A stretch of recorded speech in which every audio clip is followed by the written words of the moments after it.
This video is part of the Caravan series. The Westport Colliery Company, predecessor to the Westport Coal Company, was formed in 1878 to mine the high-quality coal on the Mount Rockford Plateau, commonly known as the Denniston Plateau.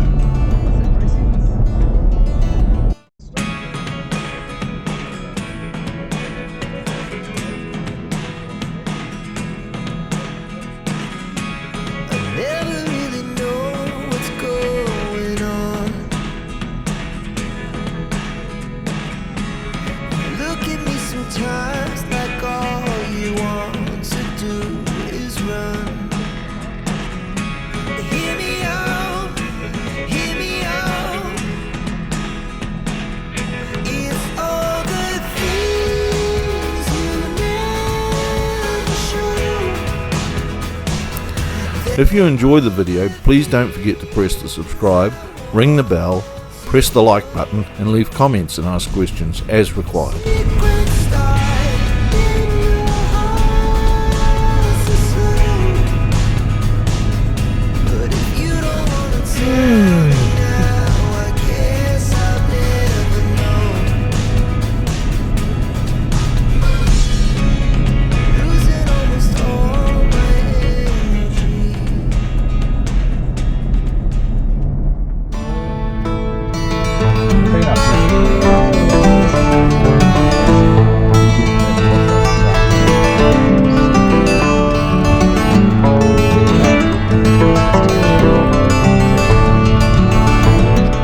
To access the coal, the company extended the nearby Wellington Coal Company's branch railway on the south bank of the Waimangaroa River by 1.1 kilometres to Cons Creek.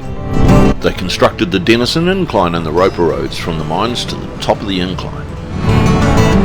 The development of the Iron Bridge mine led to the establishment of the settlement known as Burnett's Face, about 2 kilometres southeast from Denniston, which is where we are currently.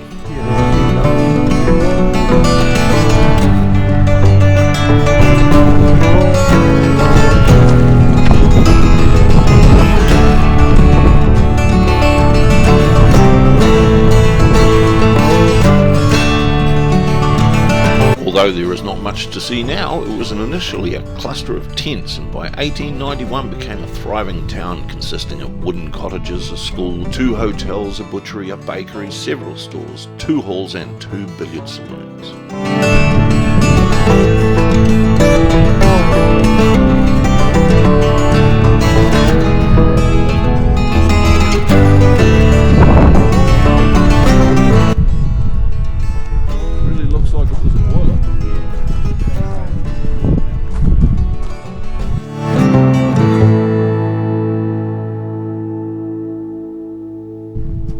Its main road was the constantly running roper road skipway linking the mine with the bins at the head of the Denniston incline. By the 1950s, little remained of the settlement apart from some ground foundations and old machinery rotting in the river. Definitely coal. As for this, the plastic part of the boiler. There we go, we found it in 1835. Yes, before plastic was even invented. In 2024, Bathurst Resources proposed expanding the escarpment mine project on Denniston Plateau under the Fast Track Approvals Act. Bathurst Resources claimed Stockton mine was nearly depleted and expanding the mothballed project on Denniston Plateau would extend coke and coal production by 20 years, employing almost 400 people. 70 protesters camped in Denniston Plateau in April 2025 and climbed into coal buckets used to transport coal via aerial ropeway from Stockton Mine into Nangakauau for loading onto trains. The protesters claimed the 20 million tonnes of coal produced equated to 56 million tonnes of carbon emissions and would threaten unique species on the plateau that were found nowhere else. What value is an industry that would employ 400 people for 20 years in the area that is used to mining? Look at it. Are 70 protesters really a good enough reason to disallow continuation of this industry? To me, it's severely debatable that the Greens have people's interests at heart. Ideology is extremely debatable when it demands the cessation of time-proven activities without an implementable forward plan for its replacement. Under the green ideology, they would like the use of all fossil fuels to stop now without any acceptable replacement strategy. Replacement strategies for fossil fuels are in their infancy at best and currently rely on fossil fuel to produce all of the current forward measures anyway. Here's a vertical pump, water pump, vertical water pump. Well, it's electric driven, so that's going to be a later one. That's an impeller in there, later on the top, seals in between. No, it's a gear pump, 2 gear pumps. So this is a winch. This one, so this would have run on rails and spun over, so tipped out the side.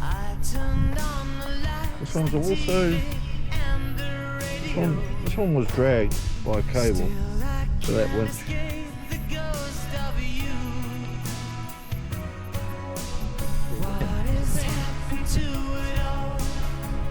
It's an air pump.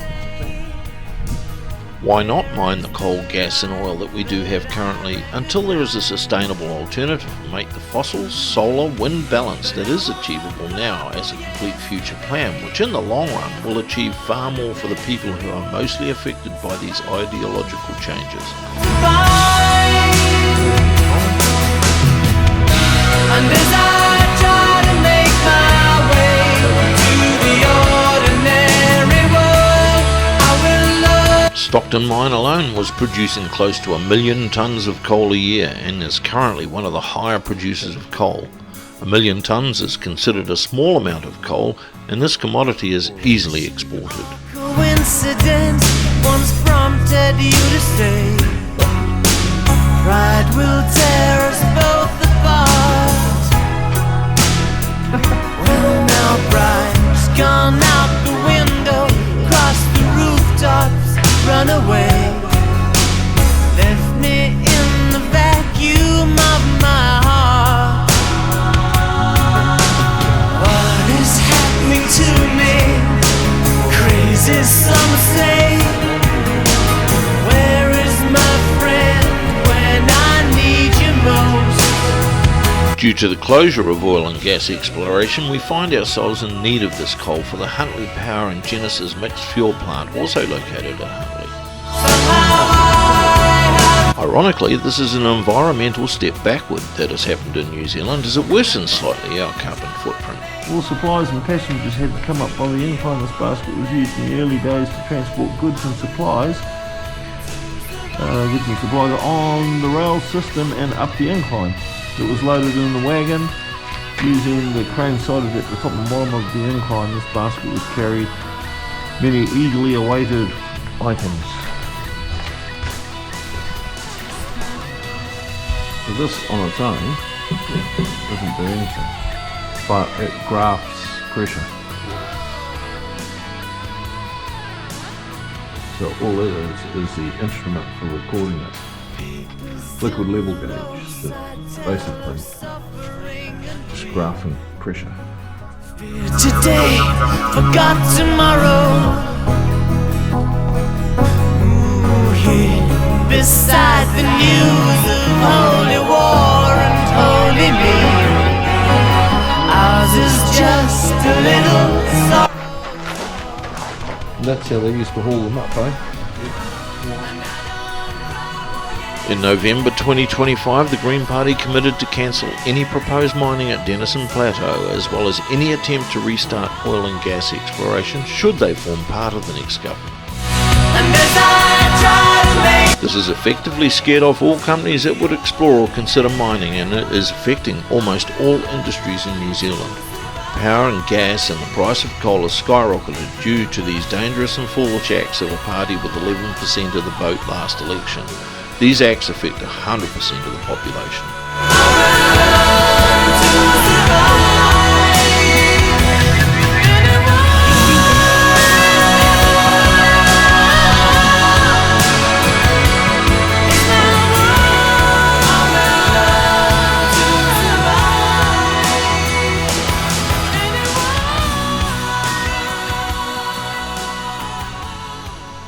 The letter seen here was written by Alec Cumming and relates to pre-World War II life at Denniston, and is a memoir sent to the museum archive we are visiting here at the plateau. It states they are a family of 5 boys and 3 girls and moved to Denniston when Alec was 3 years old from Christchurch. Dad was a steam engineer. 2 of Alec's brothers drove miners to work in a home, with another driving a horse and cart for delivering bread and groceries for the Roy Moore store. Alec's father, as a hobby, had a fowl run at the back of the house, raising his own chicks in an incubator.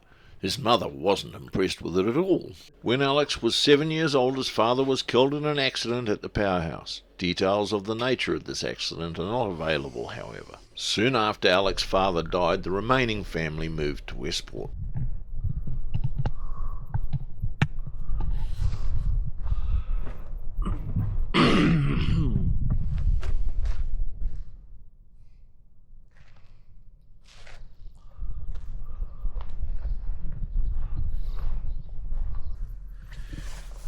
All these historical remains were removed because of health and safety.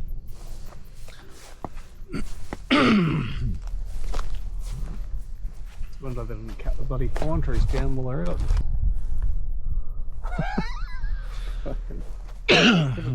No.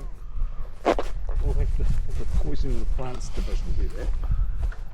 There's the tower there. We do some stupid things in New Zealand, we really do. Yep. Businesses reliant on natural gas include those who brew beer, produce infant formula, process meat and vegetables, all processes that require industrial heat and a continuous dependable supply. Not all can switch to coal as an alternative, and many have already reduced their footprint in New Zealand due to the likelihood any advances in exploration of firming up of the supply would be halted should the current government change to a Green Alliance. Ah, right. These and many other companies have and will continue to leave New Zealand if something is not done to better secure our gas and coal supplies. Coal is an exportable commodity at the least. Currently there is no sustainable replacement, as swapping every heating system to power would fracture the current electrical grid and our power stations could not supply it anyway. There needs to be a far better long-term plan for the closure of production of fossil fuel production with no viable replacement or plan to implement it. Wind and solar are not currently on their own sufficient.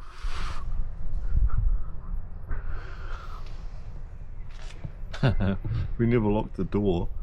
If we went away on holiday, a neighbour might have needed something.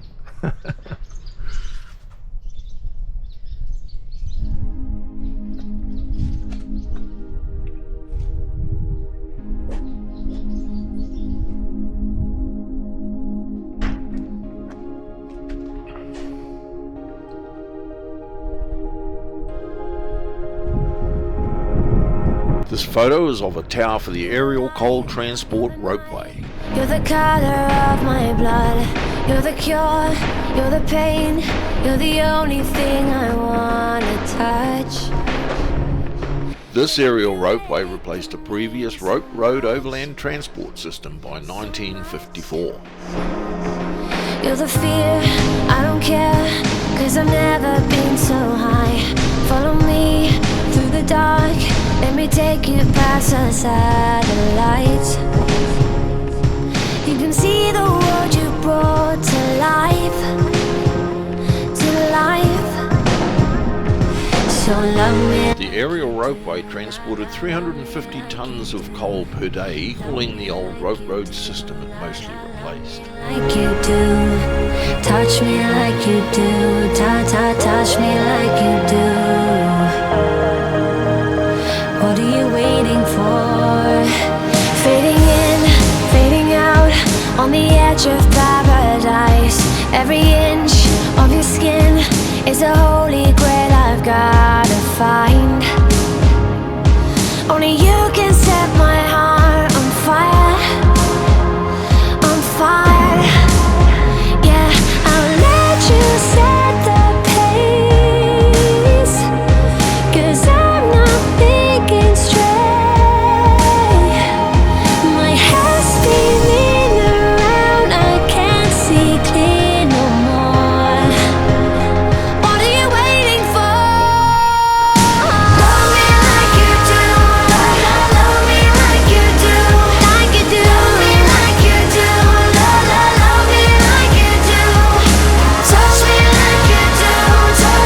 keep constant tension on the aerial ropeway, a weight was applied to a tension wheel attached to the continuous bucket cable.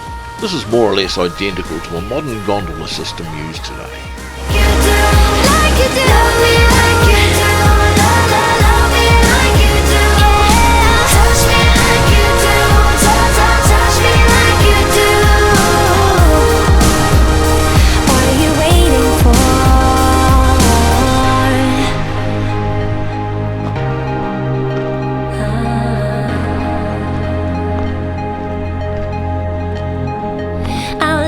You set the pace, 'cause I'm not thinking straight. My head's spinning around, I can't see clear no more. Prior to the aerial ropeway, coal arrived from the mines in small tubs attached to the endless rope system. At the upper level of the breakhead, workers known as clippers unhooked the tubs from the moving rope. Once in service, the aerial ropeway buckets were unclipped from the transport cable and slid over rails to be emptied.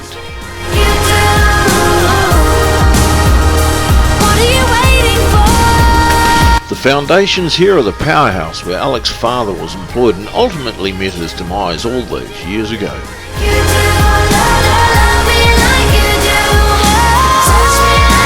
This was the site of the engine that drove the rope road cable system.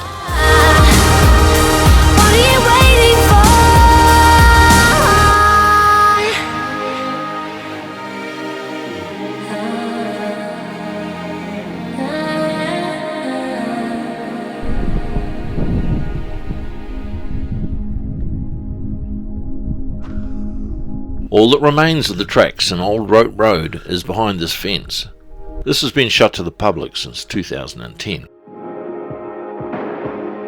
The rope road tubs or aerial bins were weighed, then tipped to empty the coal into rocking screens. These screens deposited the coal by size onto various conveyors which deposited the coal into large wooden bins. Empty railway wagons were positioned on a lower level, either beside or directly under the bin chutes. The coal was poured from the bins through these chutes into waiting wagons ready for the descent down the incline.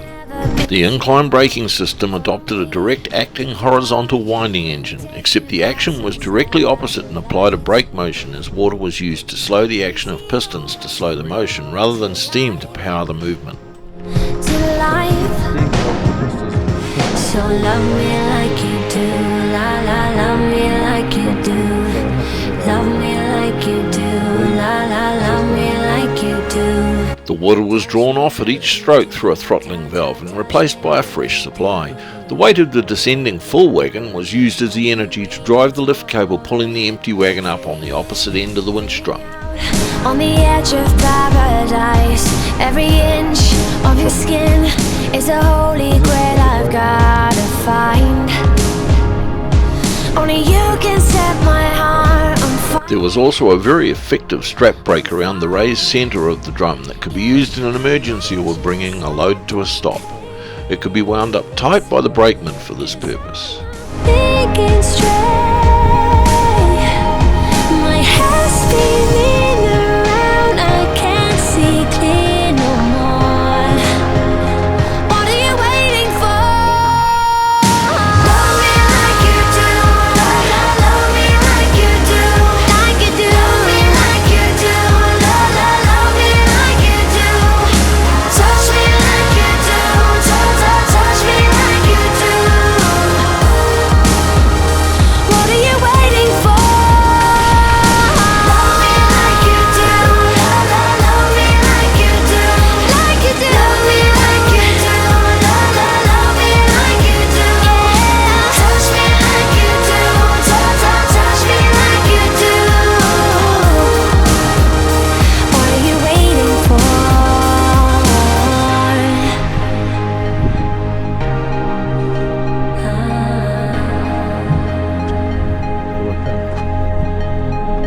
I'll let you set the This photo is the view down the incline towards the railway at Cons Creek.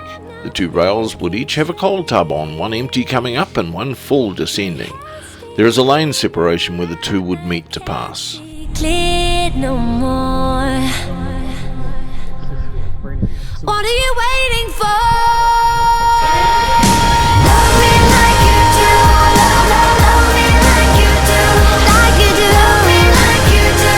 foundation here circled right is the incline brake foundation. The insert shows it as it was when in use. What are you waiting for?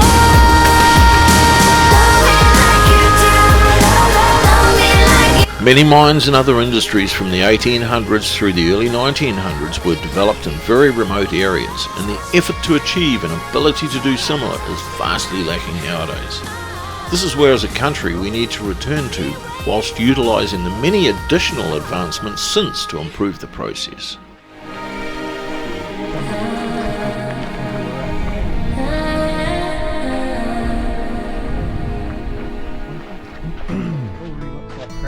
Beach standing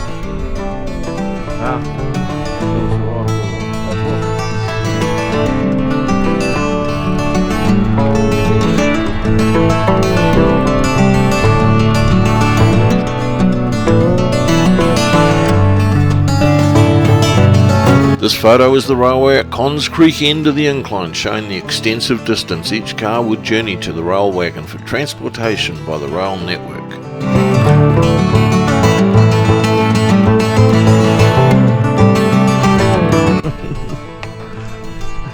You've got a, well, there's a piece of,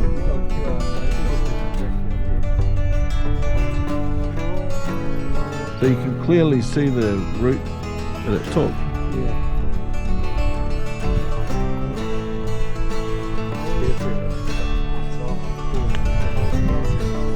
That's where it widened out there, so they passed cars through there.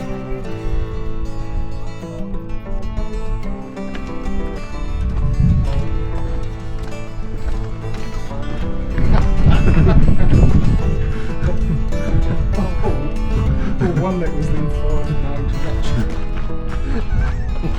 I wonder what this was up here. I'll probably figure it out from the maps, but this was quite a substantial building. Yes, it is. I think that was the way back as we could see it inside the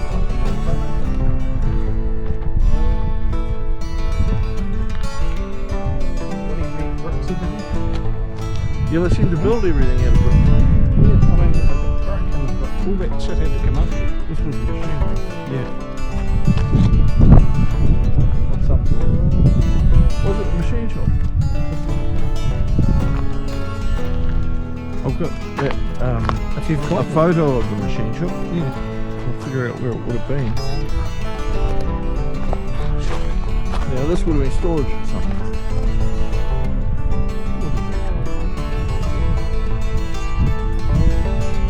It's got tie down. Yeah.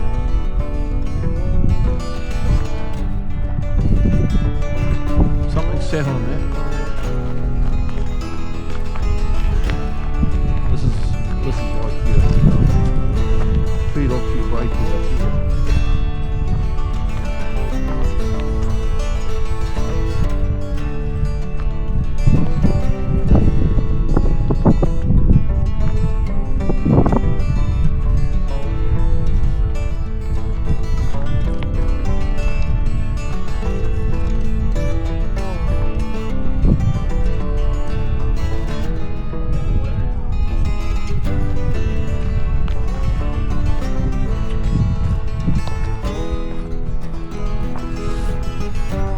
I think I'll make sense of this from the photo.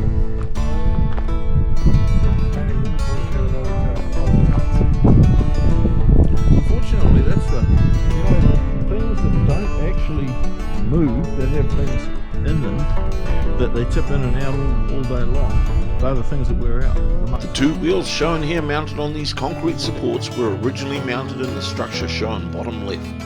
They were the aerial ropeway return wheels and fed rope around the tension trolley and would have rotated in opposite directions, accepting and returning full and empty buckets. The tension trolley is behind the tree the arrow points to.